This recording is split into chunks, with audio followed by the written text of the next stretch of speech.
Bismillahirrahmanirrahim. Alhamdulillah, wassalatu wassalamu ala Rasulillah wa ala alihi wa sahbihi wa mawala wa ba'd.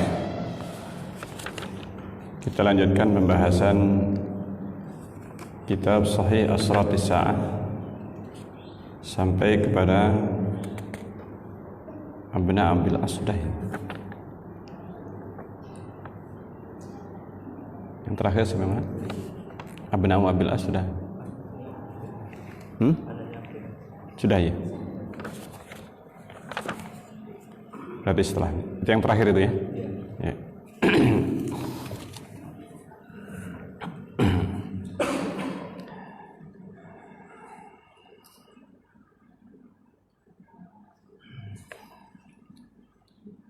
Bismillahirrahmanirrahim. Halakul ummati.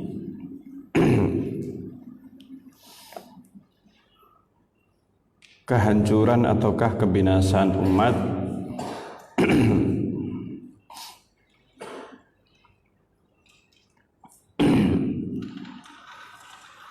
ala yadai Uhailamatin min Quraisy.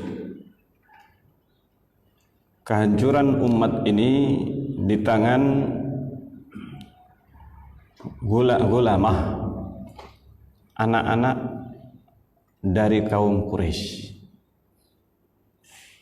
Dan yang dimaksudkan di sini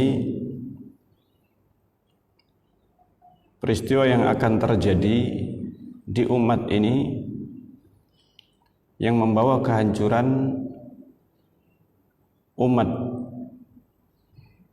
dan rusaknya umat ini. Disebutkan dalam hadis an Abi Hurairah radhiyallahu anhu. Qala, ia berkata, qala Rasulullah sallallahu alaihi wasallam. Rasulullah sallallahu alaihi wasallam bersabda, halakatu ummati, kebinasaan umatku, umat Rasulullah sallallahu alaihi wasallam. Dan yang dimaksudkan dengan umat dijelaskan oleh Al-Hafidz Ibnu Hajar rahimahullahu taala adalah yang di masa tersebut, umat yang ada pada masa tersebut, yaitu umat yang berada pada masa itu, dan bukan maksudnya seluruh umat Rasulullah SAW hingga hari kiamat. Sehingga ini adalah lafaz umum, akan tetapi urida bihil khusus. Yang dimaksudkan adalah sesuatu yang khusus sifatnya. Ini yang akan membinasakan umat Rasulullah SAW pada masa tersebut. Nah, ini pada masa di mana terjadi kebinasaan atau kehancuran rusaknya umat Rasulullah SAW. Nah, ini yang akan terjadi di masa setelah kekuasaan Bani Umayyah yang sudah kita bahas di dalam hadis sebelumnya. Yang sebenarnya ini juga terjadi di akhir masa kekuasaan Bani Umayyah, di mana penguasa Bani Umayyah setelah mereka ini menjadi penguasa karena ternyata tidak ada lagi Bani Umayyah ini yang bisa berkuasa dari kalangan dewasa, maka yang berkuasa itu adalah anak-anak. Ini yang berkuasa adalah anak-anak atau masih muda, yang sangat muda, yang sebenarnya mereka tidaklah bisa atau belum mampu untuk memimpin, belum mampu untuk menjadi pemimpin atau penguasa, akan tapi dipaksakan karena sistemnya sudah berbentuk kerajaan. Ini berbentuk kerajaan. Karena itulah kemudian terjadilah kerusakan disebabkan karena yang berkuasa adalah orang-orang yang sebenarnya tidak mampu. Demikian juga pada masa Bani Abbasiyah. pada masa Bani Abbasiyah, maka dipimpin oleh orang-orang yang sebenarnya tidaklah mampu untuk berkuasa, tidak memiliki ilmu agama juga tidak punya, di samping itu juga tidak punya kepandaian atau kecakapan di dalam bermimpin, di dalam berkuasa. Maka yang terjadi adalah kerusakan, merusak agamanya mereka dan juga dunianya. Dan inilah yang akan terjadi di umat ini. Maka dikatakan oleh Rasulullah SAW dalam hadis ini, halakatu ummati, kata Rasulullah, kebinasaan umatku ala yadai ghilmatin, itu di tangan para pemuda, di tangan para pemuda dari Bani atau dari Quraisy, dari kalangan Quraisy. Quraisy kabilah besar yang mereka ini menjadi kabilah yang tinggal di Jazirah Arab. Lebih tepatnya mereka adalah Ahlu Makkah. Ahlu Makkah pada masa itu mereka adalah kaum Quraisy. Mereka lah yang meneruskan penjagaan terhadap Ka'bah.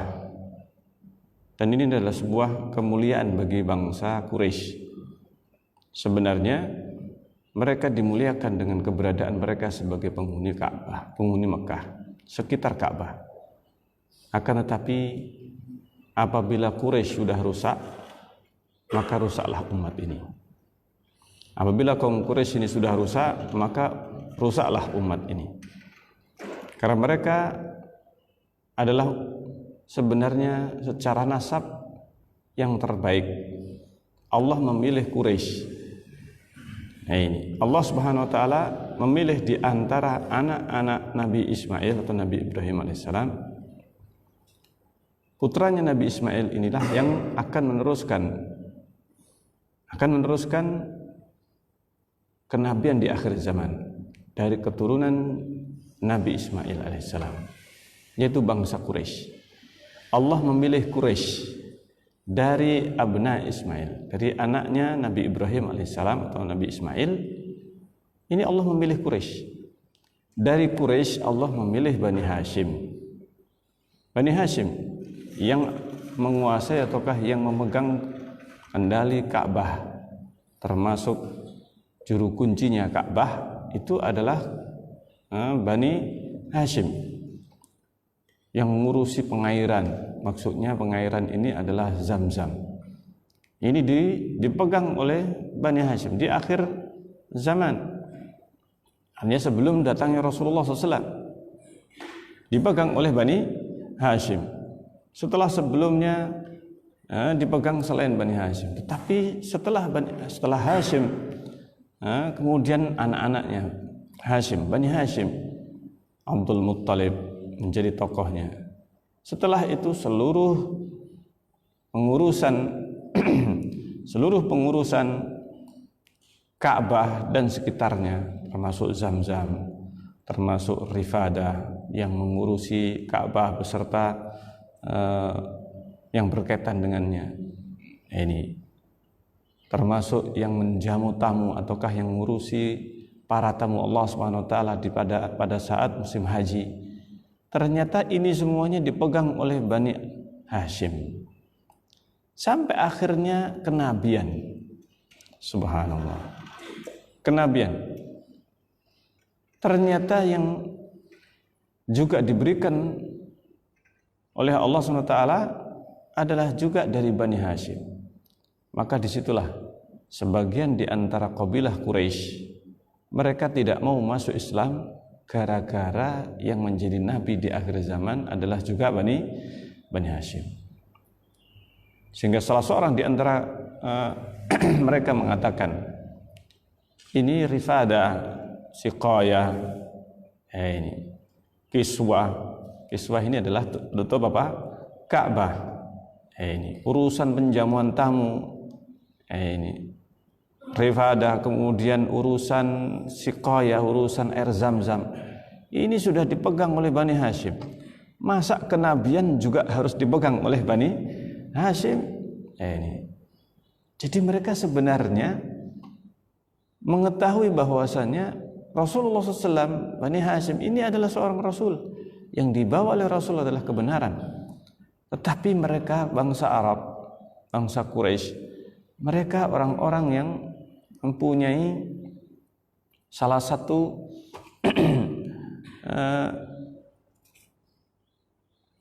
prestis di kalangan mereka ketika urusan sekitar Ka'bah itu adalah sebuah syaraf, sebuah kemuliaan, dan ternyata menjelang diutusnya Rasulullah SAW, ternyata seluruh kedudukan dan jabatan ini, ya, waktu itu belum ada dan tidak ada kerajaan sebagaimana di Persia, Romawi. Mereka sistemnya seperti kerajaan, kekuasaan. Akan tapi di kalangan bangsa Arab, mereka ini dikungkung oleh fanatikan terhadap kabilah masing-masing. Masing-masing mempunyai kebanggaan terhadap kabilahnya, merasa bangga. Akan tetapi mereka tidak mampu untuk menguasai Ka'bah. Padahal seluruh bangsa Arab, mereka ini berdatang dari berbagai penjuru Jazirah Arab. Mereka datang ke Ka'bah ini untuk melaksanakan ibadah haji. Subhanallah. Ternyata yang menguasai sekitar Ka'bah ini tidak lepas dari Quraisy. Sementara di akhir masa sebelum diutus Rasulullah, yang memegang semuanya ini adalah Bani Hashim. Nah, itulah membuat kecemburuan bagi mereka. Sebenarnya dari 3 jabatan ini yang paling penting ini sudah membawa kecemburuan. Ditambah lagi dengan diutusnya Rasul. Lengkaplah sudah keutamaan Bani Hashim. Rifadah sudah, Siqayah sudah, urusan kiswah Ka'bah sudah dipegang Bani Hashim. Masa kenabian juga harus dipegang oleh Bani Hashim? Kalla, kata mereka. Ini tidak bakal. Artinya mereka tidak bakal setuju. Mereka mengira bahwa kenabian adalah sebuah jabatan sebagaimana urusan Ka'bah yang lainnya. Ini subhanallah. Maka disinilah letaknya sebagian di antara bangsa Arab, mereka tidak mau menerima Islam, dan ini ternyata bukan hanya 1-2 orang. Ternyata syaitan berhasil menggoda ini bangsa Arab dengan kefanatikan terhadap kabilah. Bangga terhadap kabilah masing-masing dan lebih mengedepankan kabilah ini daripada kebenaran. Sebagaimana Abu Talib juga meninggal dalam keadaan kafir. Ini karena apa? Karena kebanggaan terhadap kabilah. Ini ketika disinggung oleh Abu Jahal, ketika itu Abu Jahal pada saat Rasulullah SAW menjelang wafatnya Abi Thalib menawarkan Islam kepadanya. Akan tapi Abu Jahal senantiasa kemudian merayu, jangan masuk ke dalam Islam. Bukan karena tidak menerima kebenaran Rasulullah SAW. Abu Jahal juga tahu bahwa Rasulullah membawa kebenaran. Apa yang dibawa oleh Rasulullah adalah benar. Akan tetapi yang dikatakan oleh Abu Jahal, karena tidak akan mampu menolak kebenaran yang dibawa Rasulullah SAW, maka yang digunakan senjata oleh Abu Jahal untuk melarang masuk Islam. Ini adalah sebuah prestis. Maka dikatakan kepada Abu Talib, atarghabu an millati Abdul Muttalib? Apakah engkau membenci agamanya Abdul Muttalib? Maka disinggung ayahnya, kamu ini anaknya Abdul Muttalib. Kalau kamu dan Abu Talib sudah menjadi tokoh, Abu Talib sudah menjadi tokoh Quraisy. Ini setelah sebelumnya ayahnya Abdul Muttalib sebagai tokoh. Mereka mengakui kepemimpinan Abdul Muttalib, dan nama Abdul Muttalib pada waktu itu menjadi semakin tinggi kedudukannya di kalangan bangsa Arab dengan peristiwa Abraha. Peristiwa Abraha ini terjadi di masa kepemimpinan Abdul Muttalib, sehingga nama Abdul Muttalib, nama yang kemudian terkenal di seluruh penjuru jazirah Arab. Subhanallah. Sehingga Abdul Muttalib menjadi seorang yang ditokohkan. Nah, ini sejak sebelum datangnya Abraha hingga sampai kemudian terjadi, apalagi setelah terjadinya peristiwa Abraha, peristiwa bersejarah yang mengangkat nama Abdul Muttalib pada waktu itu, sehingga anaknya Abdul Muttalib merasa bangga. Putra-putranya Abdul Muttalib kemudian menjadi para tokohnya, dan yang kemudian akhirnya menjadi tokoh kaum Quraisy setelah Abdul Muttalib adalah Abu Talib, ditokohkan oleh kaum Quraisy. Subhanallah, urusan Ka'bah, urusan segala macam akhirnya dipegang Abdul Muttalib yang memegang, Abu Talib dan anak-anaknya Bani Hashim. Nah, ini Bani Hashim ini yang memegang setelah itu. Subhanallah. Di sini kebanggaan terhadap kabilah Abdul Muttalib ketika disinggung Abu Talib ini merasa terpancing emosinya. Apakah kamu membenci agamanya Abdul Muttalib? Ini tokoh Quraisy. Nah, ini seluruh bangsa Arab menokohkan Abdul Muttalib. Jasanya ketika menghadapi Abraha, peristiwa Abraha yang mengangkat namanya Abdul Muttalib. Nah, ini ketika Abdul Muttalib, ini sudah saya ceritakan ya, peristiwa Abdul Muttalib ketika menghadapi Abraha dengan kewibawaan Abdul Muttalib, hingga Abraha ini pada saat datangnya Abdul Muttalib segan hingga mendudukkan Abdul Muttalib ini di sampingnya, duduk sejajar dengan dirinya, diberikan tempat duduk yang khusus. Maka ketika itu Abdul Muttalib menyampaikan sebuah perkataan yang tidak pernah disangka oleh Abraha.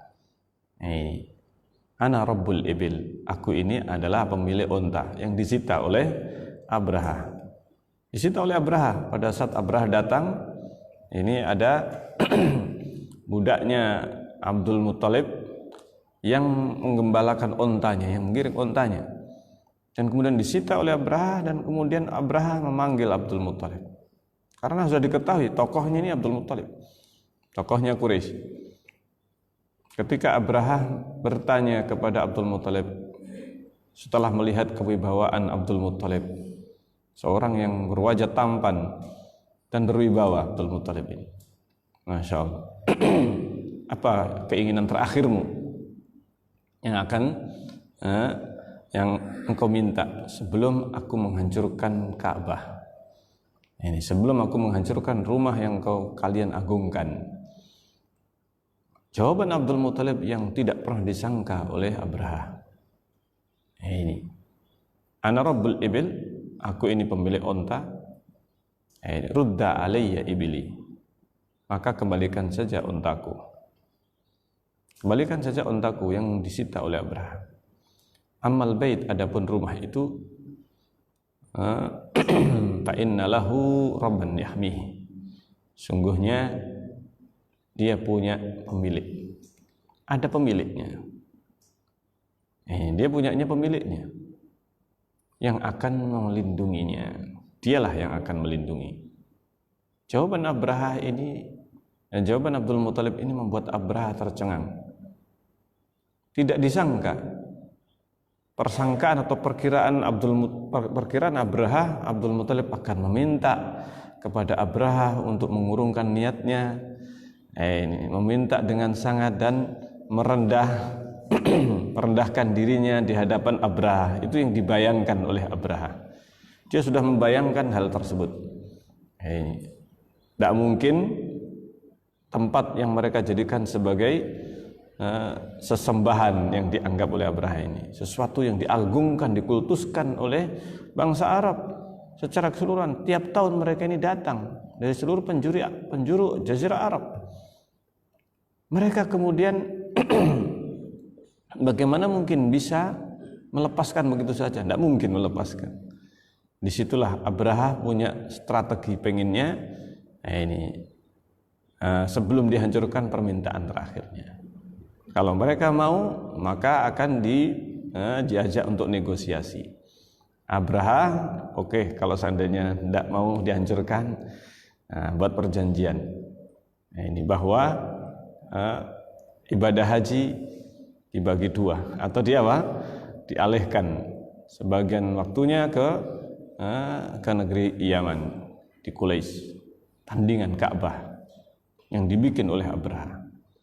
Tapi ternyata jawabannya sungguh luar biasa. Itu rumah sudah ada yang ngurusi, sudah ada yang akan melindunginya, pemiliknya sudah ada, dia sendiri yang akan mengurusi. Bagaimana engkau ini? Ini rumah yang kalian agungkan, tiap tahun didatangi oleh seluruh Jazirah Arab. Engkau hanya mengatakan demikian. Saya menghancurkan Ka'bah ini sebentar lagi. Kalian tidak mempertahankan sama sekali. Kata Abdul Muttalib, ya silahkan saja kalau mau. Urusanmu dengan dia, urusanmu dengan pemilik Ka'bah. Subhanallah. Ini yang menjadi perkataan yang di kalangan bangsa Arab. Ini menjaga kehormatan bangsa Arab. Ini di tangan Abdul Muttalib. Dan disitulah peristiwa Abraha terjadi. Peristiwa burung ababil diabadikan oleh Allah Subhanahu wa ta'ala. Dengan apa yang terjadi pada peristiwa tersebut, mengangkat Abdul Muttalib dan sekaligus Bani Hashim. Ini Bani Hashim. Abdul Muttalib ini. Masya Allah. Nah di sini, ketika itu nanti akan dihancurkan, atau kehancuran umat ini, kehancuran umat pada masa itu, maksudnya bangsa Arab pada saat mereka ini sudah ditangani atau sudah yang berkuasa itu adalah para pemuda, orang-orang yang muda dari kalangan Quraisy. Ini yang akan menjadi kerusakan. Artinya rusak dalam agamanya, menurun dan kemudian menjadi bahkan akhirnya dikuasai oleh kaum kufar. Dikuasai oleh kaum kufar atau menjadi rusak agama mereka ini. Subhanallah. Nah disebutkan di dalam hadis ini, dan ini hadis yang diriwayatkan oleh Imam Bukhari rahimahullah ta'ala. Dan berikutnya Ra'sus Sittin, kepala 60. Ini kepala 60.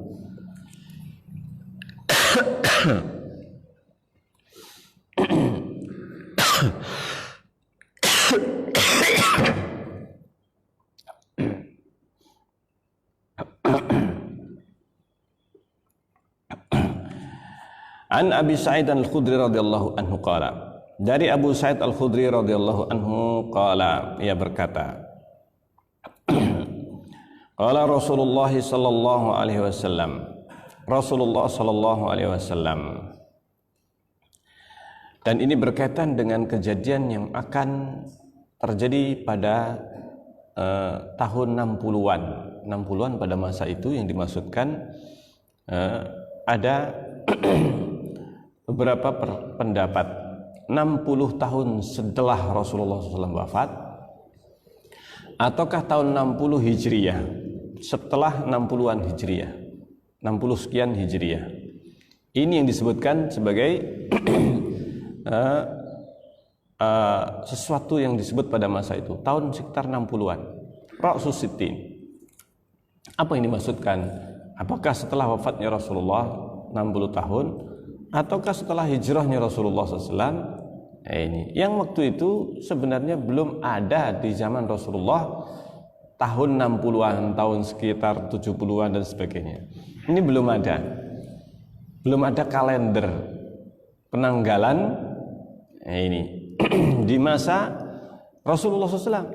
Penanggalan itu baru disusun oleh Umar bin Khattab radhiyallahu anhu. disusun oleh Umar bin Khattab, yang mana Umar bin Khattab memusyawarahkan kapan ini kita ini perlu penanggalan. Dimusyawarahkan sejak wafatnya Rasulullah. Ada yang menyebutkan sejak wafatnya Rasulullah. Ada yang mengusulkan sejak lahirnya Rasulullah atau sejak Rasulullah diutus di Mekah. Ini. Dan kemudian yang terakhir sejak hijrahnya Rasulullah SAW. Dimusyawarahkan, di akhirnya disepakati paling cocok itu adalah hijrah, karena hijrah adalah awal kemenangan Islam.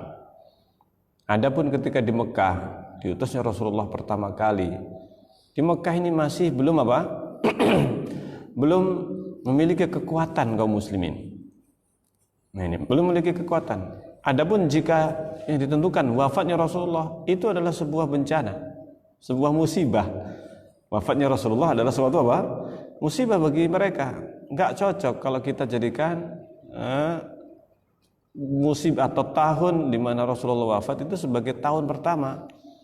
Ini sebagai kalender perhitungan tidak tepat. Ini akhirnya disepakati kalau begitu hijrah, karena hijrah ini adalah awal kemenangan Islam dan kemuliaan Islam.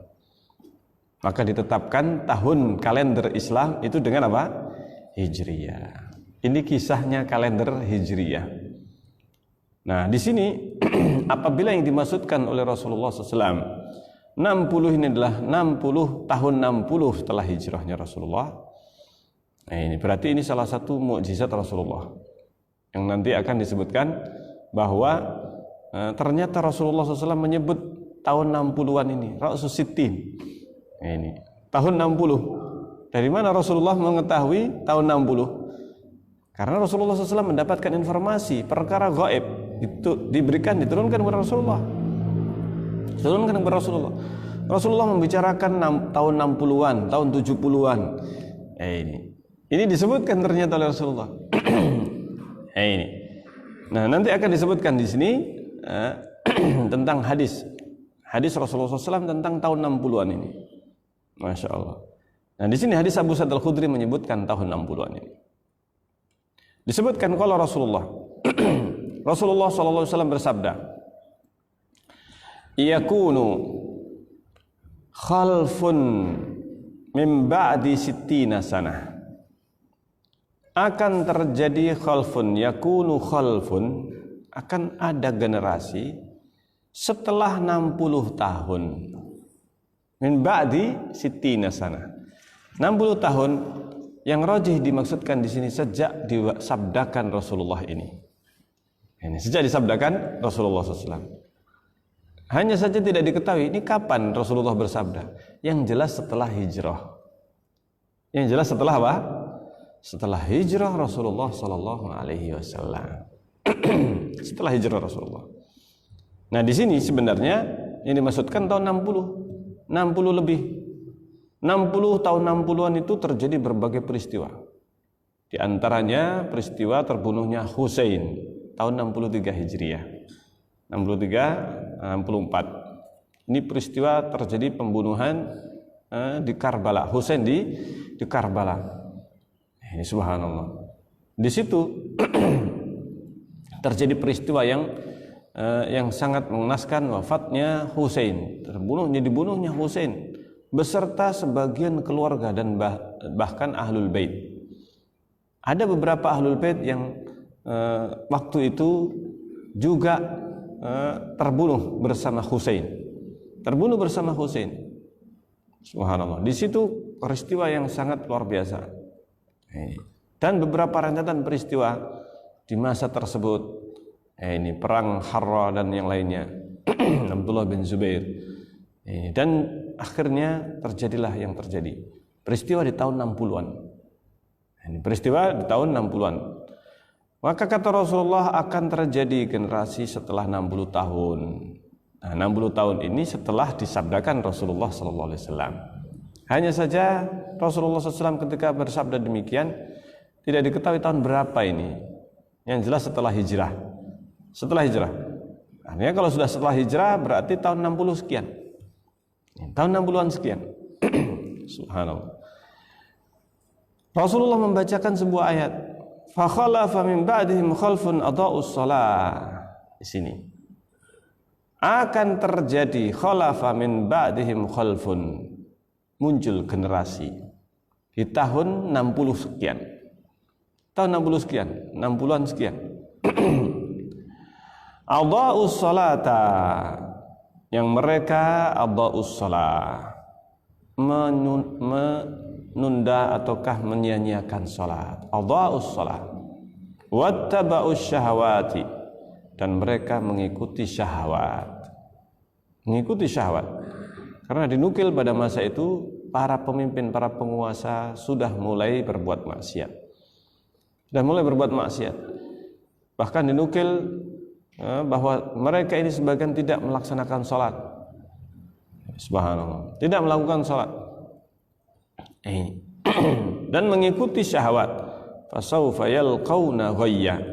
Niscaya mereka ini akan terjerumus ke dalam ghayya, kehinaan. Kehinaan yang menimpa umat ini di tahun tersebut. Rendahnya ataukah turunnya. Nah ini keagamaan mereka di tahun-tahun seperti itu. Summa yakunu khalfun yaqra'unal Qur'an. Kemudian setelah itu akan ada kaum yang mereka itu membaca Al-Quran la ya'du taraqiyahum, yang tidak sampai melewati tenggorokan mereka.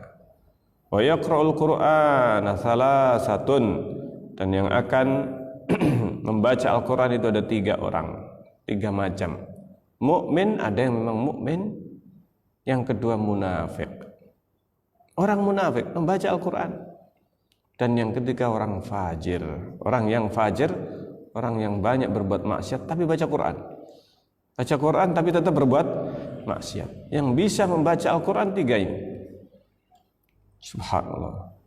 Jadi mereka berbuat maksiat meskipun mereka ini baca apa? Baca Al-Quran. Ini yang disebutkan oleh Rasulullah SAW. Ibnu Abdul Bar mengatakan di dalam kitabnya At-Tamhid, li'annahum kanu yata'awwalunahu. Apa yang dimaksudkan membaca Al-Quran ini ada 3 kelompok. Yang mukmin, ini kelompok mukmin, kelompok orang munafik, dan kelompok fajir, fasik. Nah, Ibnu Abdul Bar menjelaskan di dalam kitabnya Tamhid, karena mereka mentakwilkan Al-Quran bi ghairi ilmin bis sunnatil mubayyinah, tanpa sunnah. Jadi mereka ini mulai banyak yang memahami Al-Quran dengan akalnya, bukan lagi dengan tuntunan hadis-hadis Rasulullah SAW, bukan dengan tuntunan sunnah Rasulullah. Ini yang disebutkan, fakanu qad harramu fahmahurrimu fahmahu. Mereka ini diharamkan untuk memahami Al-Quran. Artinya mereka terhalang untuk memahami Al-Quran dengan benar. Disebabkan karena mereka itu memahami, mentakwilkan Al-Quran tanpa ilmu, sehingga mereka dijauhkan, dihalangi dari pemahaman yang benar. Fahmihi harrimu fahmahu wal ajru ala tilawatihi, dan ganjaran membaca Al-Quran. Mereka sudah tidak lagi mendapatkan ganjaran ketika membaca Al-Quran, apalagi orang munafik. Fahadha wallahu a'lam. Dan ini wallahu a'lam makna qawlihi, makna yang dikatakan oleh Rasulullah SAW, la yujawizu hanajirahum. Mereka membaca Al-Quran tapi tidak sampai melewati hanajir. Ini namanya hanajir, tidak melewati kerongkongan mereka. Hanajirahum yaqulu la yantafi'una biqira'atihi.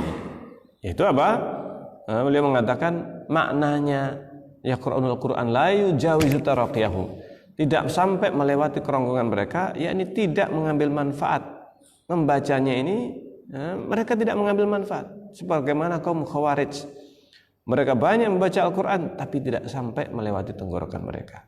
Kenapa? Karena mereka tidak mendapatkan manfaat dari Al-Quran yang mereka baca, tidak memahaminya dengan benar.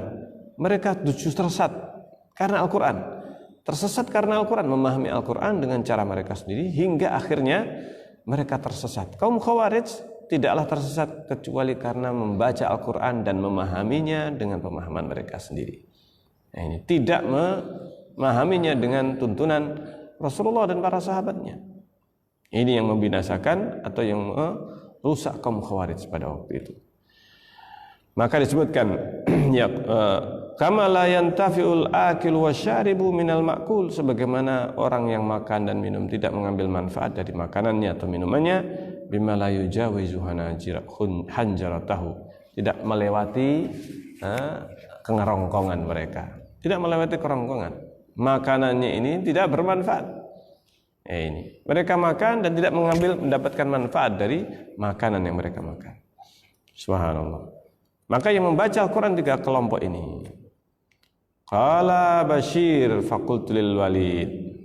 Ini Bashir berkata, saya berkata kepada Walid, maha ula'is salasa, sebenarnya mereka ini bertiga siapa? Qala al-munafiq kafirun bihi.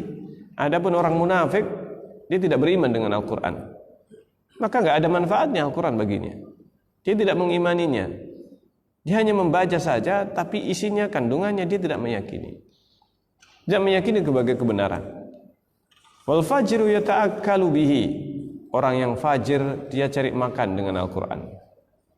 Maksudnya dia itu membaca Al-Quran dengan tujuan dunia. Mereka dengan tujuan dunia. Subhanallah. Jadi membaca Al-Quran dengan tujuan niatnya itu bukan karena Allah, bukan karena ikhlas, akan tapi karena riya, karena justru ingin pujian dan ingin sesuatu yang merupakan perkara dunia. Waliyadubillah. Kalau kita ini membaca Al-Quran, menghafal Al-Quran karena keinginan duniawi, waliyadubillah. Ini, oh ternyata hafal Quran enak. Ini, ada apa? Ada kebanggaan. Membaca Al-Quran menjadi suatu kebanggaan. Menghafal Al-Quran menjadi kebanggaan. Sesuatu yang dibanggakan. Maka inilah yang berbahaya. Kalau sudah yata'akkalu bil Quran, mencari makan dengan apa? Al-Quran, artinya ingin perkara duniawi. Wal mu'minu yu'minu bihi. Adapun orang mukmin maka dia beriman dengan Al-Quran, membaca karena iman. Masya Allah. Nah ini yang akan terjadi. Padahal Rasulullah menyebutkan 60 tahun. Lah sekarang sudah berapa? Artinya 60 tahun sejak wafatnya atau sejak Rasulullah bersabda ini akan terjadi generasi yang seperti ini. Apalagi di zaman, semakin di akhir zaman. Ya, subhanallah. Makanya ini menjadi satu tanda yang disebutkan oleh Rasulullah SAW. Kejadian yang akan datang, bahwa umat ini tidak semakin membaik keadaan agamanya, tapi semakin apa? Semakin memburuk. Taib.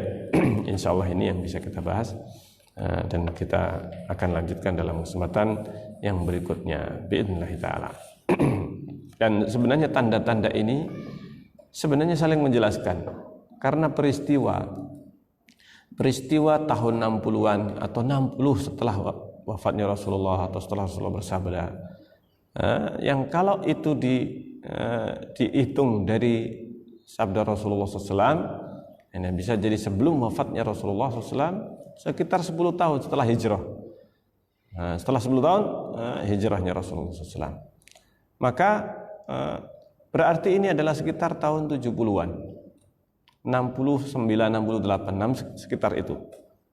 Kalau ini yang disabdakan oleh Rasulullah sebelum wafatnya. 60 tahun setelah wafatnya Rasulullah, setelah Rasulullah bersabda ini, berarti hampir tahun 70 Hijriah. Nah, pasal yang sebelumnya menyebutkan tentang akan berkuasanya ghilmah min Quraisy, para pemuda. Dan itu terjadinya di zaman itu. Di zaman tahun sekitar hampir 70 Hijriah. Nah, ditambah lagi dengan hadis yang nanti akan disebutkan di bab yang selanjutnya, yaitu tahun 70-an. Subhanallah. Ini sebenarnya hadis-hadis yang saling apa? Saling menjelaskan satu dengan yang lainnya. Nah, ini Rasulullah menyebutkan ra'sus sab'in. Nanti akan disebutkan hadis yang selanjutnya itu ra'sus sab'in, kepala 70. Ini kepala 7. Yaitu peristiwa setelah 60 tahun. Ini kepala 7. Nah, kepala 7 adalah setelah 6 tahun di mana Rasulullah menyebutkan 60 tahun ini, setelah itu tahun 70-an. 70-an Hijriah. Subhanallah. Ra'sus sab'in. Ini kepala 7 di penghujung tahun 7, 70-an. Masya Allah. Nanti akan kita baca tentang kepemimpinan atau keamiran, kekuasaan yang dipegang oleh anak-anak kecil. Imaratus sibyan. Rasulullah menyebutkan imaratus sibyan ini. Baik. Kita lanjutkan dalam kesempatan yang akan datang. Kita akhiri subhanakallahumma rabbana wa bihamdika asyhadu an la ilaha illa anta astaghfiruka wa atubu ilaik. Wassalamualaikum warahmatullahi wabarakatuh.